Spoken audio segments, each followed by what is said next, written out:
खुशामदीद कहते हैं आपको दोबारा से। आज हम एक्सरसाइज 2.1 के कुछ सवालात जो हैं उनको सॉल्व करेंगे।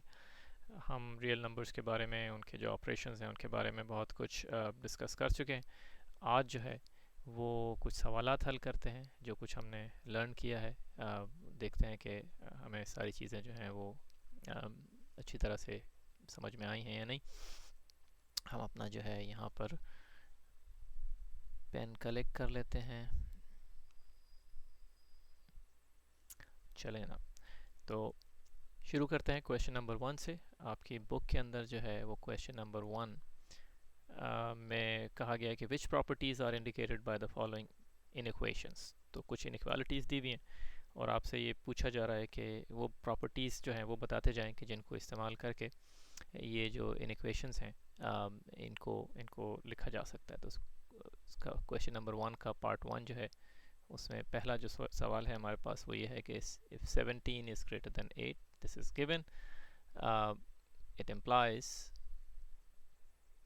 68 इज़ ग्रेटर देन 32। तो यहाँ पर जो पूछा जा रहा है हमसे वो ये है कि अगर 17 जो है if it is greater than 8 तो हम कौन सी प्रॉपर्टी यूज़ करके ये शो कर सकते हैं कि 68 विल बी ग्रेटर देन 32। इसमें देखना ये है कि क्या कोई चीज़ मल्टीप्लाई की गई है दोनों तरफ। बिल्कुल जनाब, इसमें हमें जो चीज़ नज़र आ रही है वो ये कि 17 जो है उसको अगर आप 4 से मल्टीप्लाई करें और इसी तरह से जो इनइक्वेशन है इनइक्वालिटी उसको दूसरी तरफ भी 4 से मल्टीप्लाई करें तो हम ये शो कर सकते हैं कि 68 जो है that way is greater then 32। तो सवाल ये पैदा होता है कि कौन सी प्रॉपर्टी हमने यूज़ की है। हमने जो है मल्टीप्लिकेटिव प्रॉपर्टी ऑफ, तो यहाँ हम लिख लेते हैं, हमने जो यहाँ पर इस्तेमाल किया है वो मल्टीप्लिकेटिव प्रॉपर्टी हमने इस्तेमाल की है और multiplicative property of inequality basically पूरा हम इनइक्वालिटी या इनइक्वेशन क्या थी वो इस तरह से थी कि अगर हमारे पास जो है वो एक यानी इसमें अगर आप पूरा इसको लिखना चाहें तो आप इस तरह से लिख सकते हैं कि for all A B C 3 numbers हैं कि जो रियल नंबर्स हैं और एक एडिशनल प्रॉपर्टी ये थी कि सी जो नंबर है वो ग्रेटर देन 0 है। और अगर हमारे पास एक inequality A greater than B जो है वो गिवन हो तो हम C which is something greater than 0 अगर उसको दोनों तरफ मल्टीप्लाई करें A times C similarly B times C, तो जो इनइक्वेशन का जो डायरेक्शन है इनइक्वालिटी का डायरेक्शन है वो सेम रहता है। तो A if A is greater than B then A times C will be greater than b times c where c is greater than 0. So that was the property, multiplicative property of an equation या inequality। जो important चीज़ है वो note ये करना है कि जो है c जो है वो greater than 0 होना चाहिए। हमारे पास यहाँ पे c जो है वो 4 है which is greater than 0। ठीक है, तो ये हो गया। पार्ट 2 जो है वो उसमें हमसे कहा गया है कि ये शो करें कि इफ़ 17 इज़ ग्रेटर देन 8 तो how can we show from this information which is given as 17 greater than 8 और इससे हमें ये शो करना है कि 8 is less than 17। अब वैसे देखने में बहुत ट्रिवियल है, या सिर्फ यानी जो इक्वेशन है इनइक्वालिटी का जो सिंबल है उसको हमने रिवर्स किया है। दोनों साइड्स भी जो है वो left hand side right hand side और राइट हैंड साइड जो लेफ्ट हैंड साइड हो गई है, तो यानी आप हो सकता है कहें कि ये तो उसी चीज़ को लिखने का दूसरा तरीका है।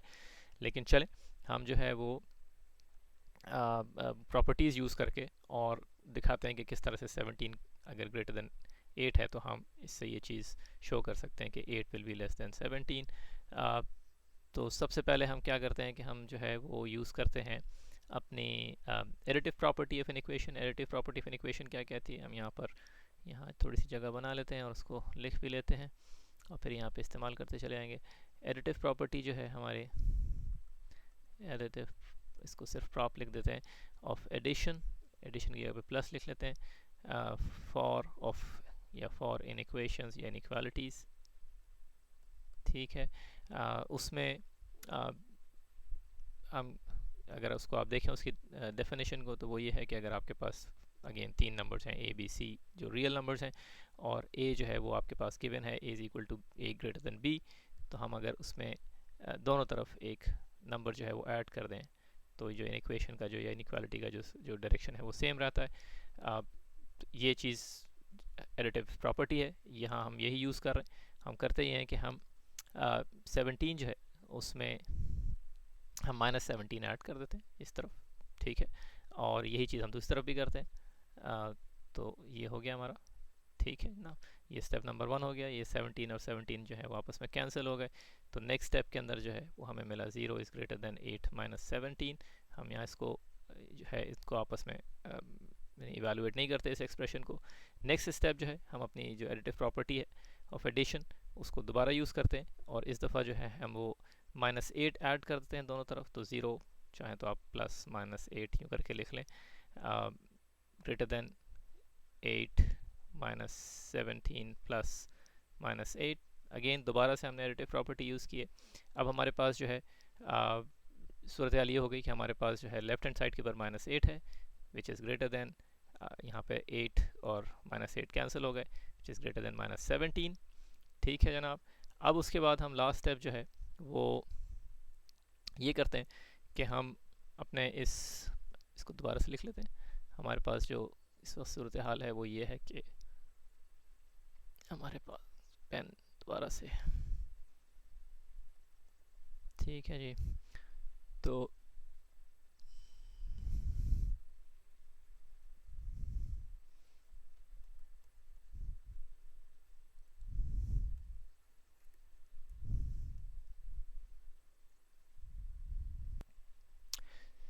ठीक है, तो इसको दोबारा लिख लेते हैं। हमारे पास है -8 ग्रेटर देन -17। सिर्फ हमने एडिटिव प्रॉपर्टी यूज़ की है यहाँ तक पहुँचने के लिए।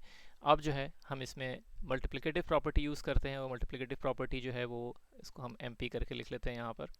मल्टीप्लिकेटिव प्रॉपर्टी जो थी हमारे पास वो ये थी कि अगर हमारे पास 3 नंबर्स हैं A, B and C real numbers, but this time C is a number which is smaller than 0, एक नेगेटिव नंबर है।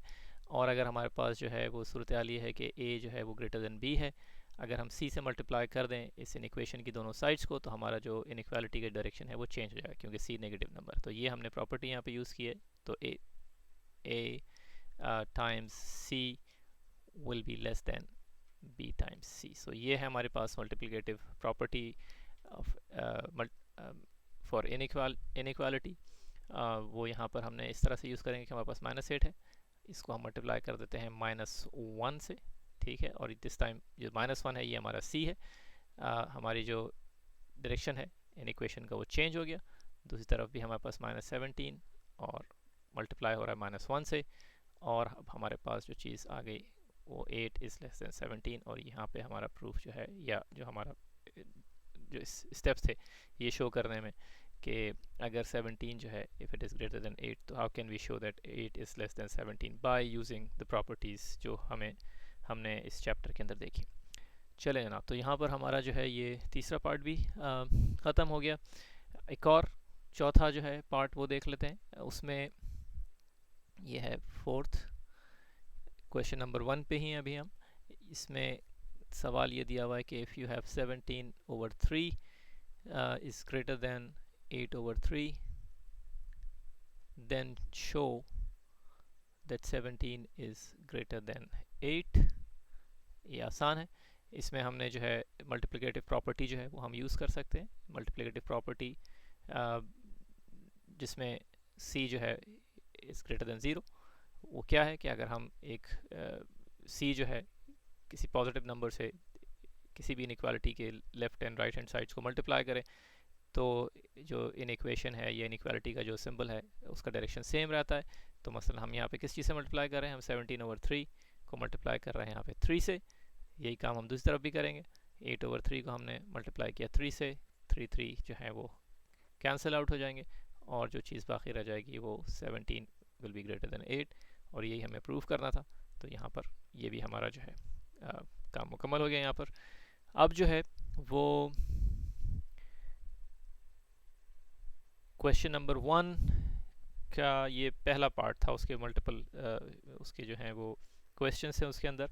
अब हमारे पास जो है वो क्वेश्चन नंबर 2 है क्वेश्चन 1 का। तो यहाँ पे हम लिख लेते हैं क्वेश्चन नंबर 1 पार्ट 2। इसमें क्वेश्चन हमारे पास जो है वो इस तरह से है कि if 1/3 is greater than 1/4 and 2/5 is greater than 3/10, तो शो करें कि 2/15 will be greater than 3/40। यहाँ पर भी मल्टीप्लिकेटिव प्रॉपर्टी जो है वो यूज़ की गई है इनइक्वालिटी की। कौन सी वाली, वो हम यहाँ पे लिख लेते हैं। अगर हमारे पास जो है वो 4 नंबर हैं A B C D, सिर्फ आपको रिमाइंड कर रहे हैं कि करा रहे हैं कि कौन सी प्रॉपर्टी हम यूज़ कर रहे हैं। If you have this situation and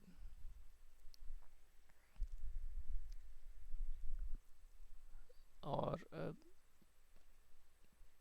ये वाला सा, और इसमें if A is greater than B and C is greater than D, then A times C will be greater than B times D। ये है प्रॉपर्टी जो यहाँ पे हम इस्तेमाल करके और ये शो कर सकते हैं कि ये जो गिवन इंफॉर्मेशन है हमारे पास, इससे हम ये जो रिज़ल्ट है वो किस तरह से डिराइव कर सकते हैं। तो 1/3 times 2/5 will be greater than 1/4 times 3/10, और इसको बस सिर्फ इवेलुएट करना है। ये हो गया हमारे पास 2/15 greater than 3/40, और यही हमसे कहा गया था कि हमें दिखाना है। ठीक है, question number 1 part 2। Question number 1 part 3 बहुत ही आसान है।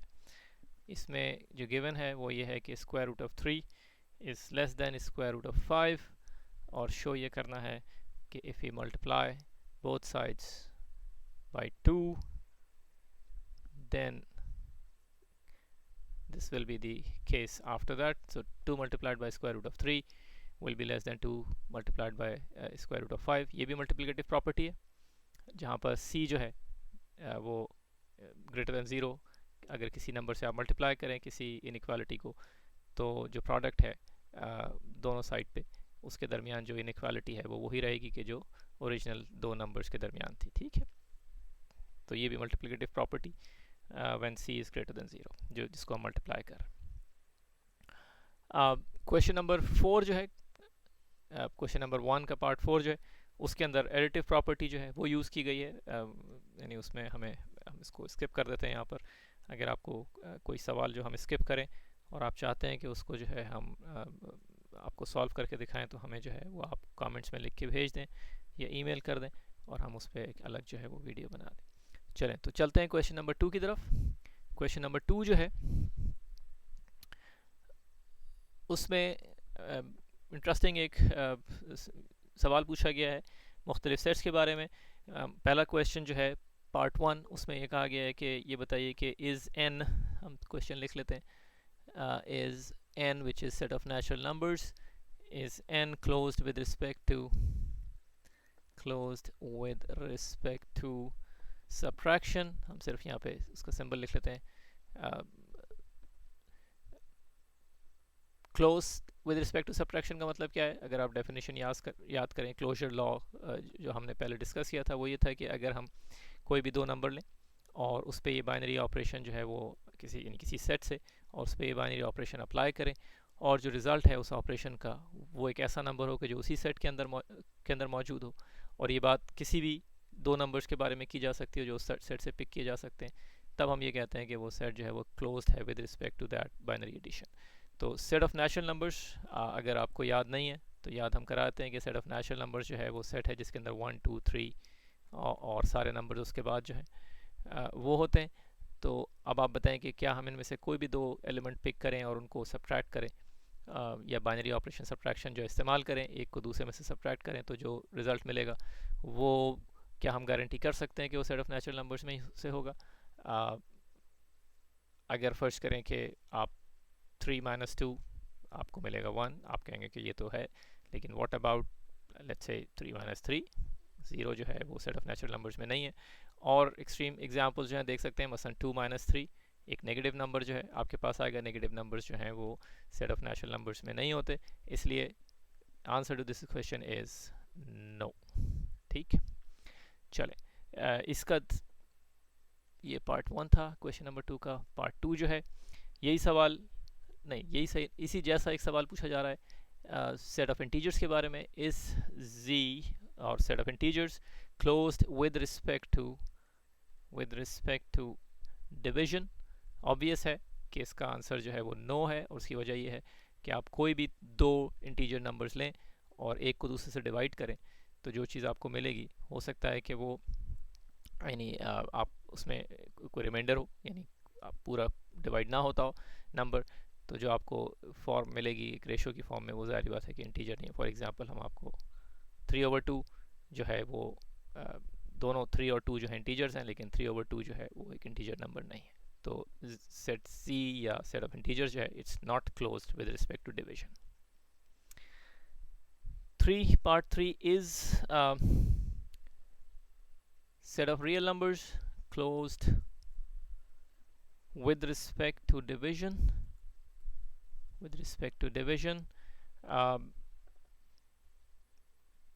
अगेन हमें ये सोचना है कि क्या कोई भी दो नंबर्स जो हैं जो रियल नंबर्स लिए जाएं उनको अगर हम एक को दूसरे से डिवाइड करें तो जो हमें चीज़ मिलेगी क्या वो रैशनल नंबर ही होगा। अगर इसका रैशनल रियल नंबर ही होगा। अगर इसका जवाब है कि हाँ ऐसा ही है तो हम ये कह सकते हैं कि जो सेट ऑफ रियल नंबर्स है वो क्लोज्ड है विद रिस्पेक्ट टू डिवीजन।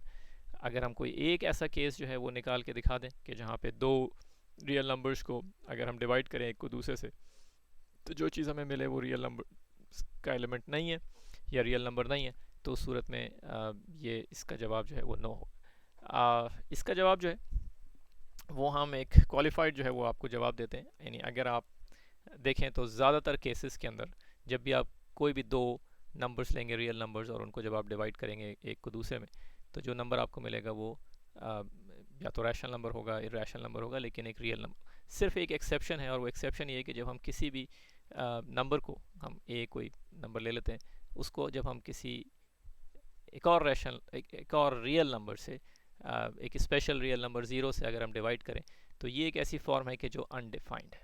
ठीक है ना, यानी अनडिफाइंड का मतलब ये कि ये एक ऐसा नंबर है कि जिसके बारे में किसी को नहीं मालूम कि ये क्या है, और क्योंकि ये अनडिफाइंड है इसलिए it is not an element of the set of real numbers. So सिर्फ एक सिचुएशन ऐसी है कि जहाँ पर जब हम 0 से डिवाइड करते हैं तो जो हमें नंबर मिलता है वो अनडिफाइंड है, और अनडिफाइंड होने की सूरत में वो एक जो है एलिमेंट नहीं है सेट ऑफ रियल नंबर्स का। तो हम ये कह सकते हैं कि इसका जवाब जो है इस सवाल का वो ये हो सकता है कि yes R is closed with respect to division by a positive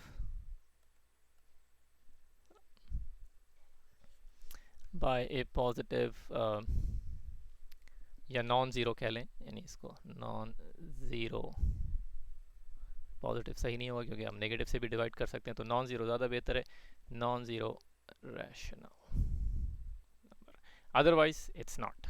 ठीक है जी, नो अदरवाइज। ठीक है जनाब, अब आ जाएं क्वेश्चन